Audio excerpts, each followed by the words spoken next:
Her voice cut through the clinking glasses like a blade. "To Mom and Dad," my sister said, smiling with that polished, pageant, perfect smile she's worn since she learned manipulation was prettier when dressed as charm.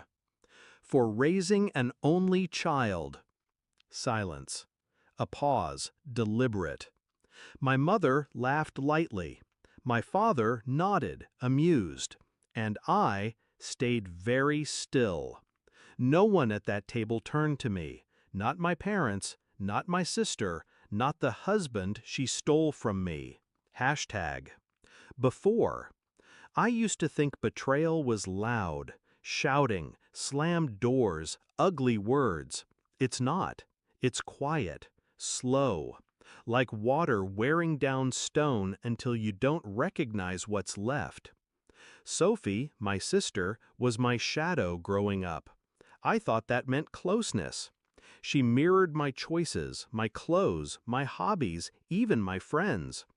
I didn't realize she was rehearsing, practicing, learning exactly how to replace me. When I met Michael, she welcomed him like family. Too much, maybe, but I brushed it off. She was single, charming, what harm could it do? Hashtag. Cracks. The harm started small. She started dropping by when I wasn't home. Michael began mentioning her in casual stories more than me.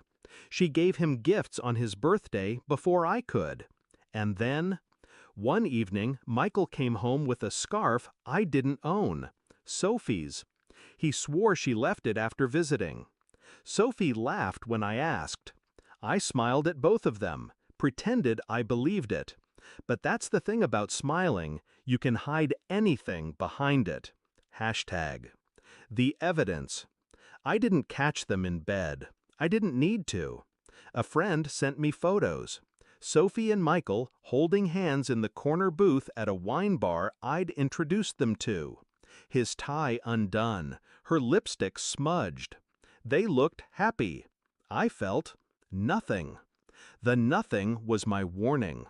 I wasn't broken. I was calculating. Hashtag. The shift. I didn't confront them. Instead, I studied them. I made polite conversation at family gatherings, asked Sophie for sister advice, listened to Michael complain about work. And while they believed I was still blind, I changed my will. I closed our joint accounts. I transferred ownership of my company shares into a trust they couldn't touch. Sophie wanted to replace me? She could have the spotlight. I'd take the stage lights, the curtains, and the audience with me. Hashtag.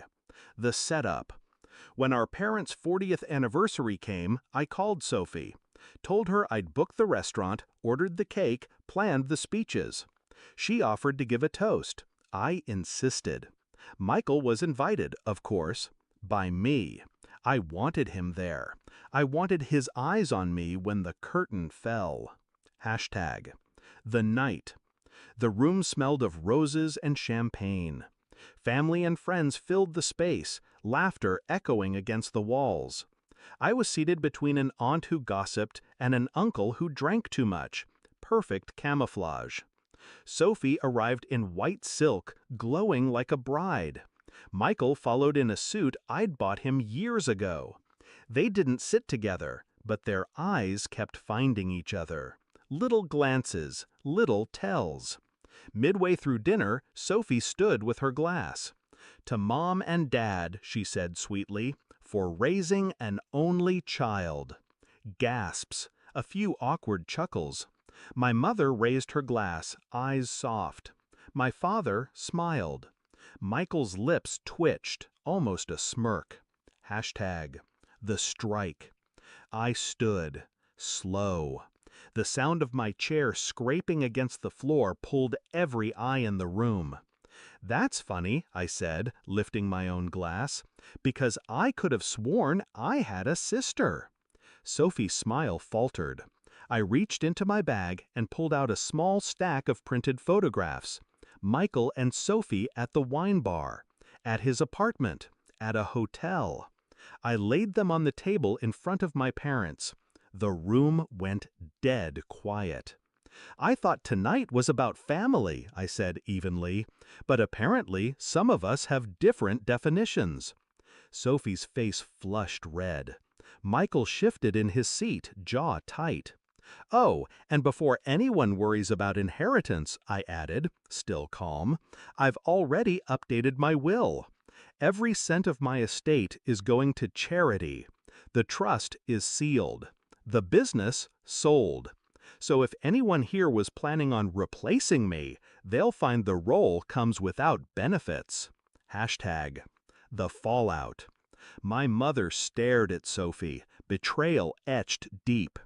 My father pushed his chair back and left the table. Michael reached for Sophie's arm. She yanked it away. Whispers spread like fire. Glasses clinked nervously. I didn't sit back down. I set my glass on the table, nodded to my parents, and walked out. The night air was cold, clean. It felt like the first breath after drowning. Hashtag aftermath. Within a week, Michael was living in a short-term rental. Sophie moved back into my parents' house. Temporarily. Our relatives stopped calling her the pretty one and started using words like shameless and disgrace. I didn't respond to any of it. I didn't need to. I'd already won. I learned that night that revenge doesn't have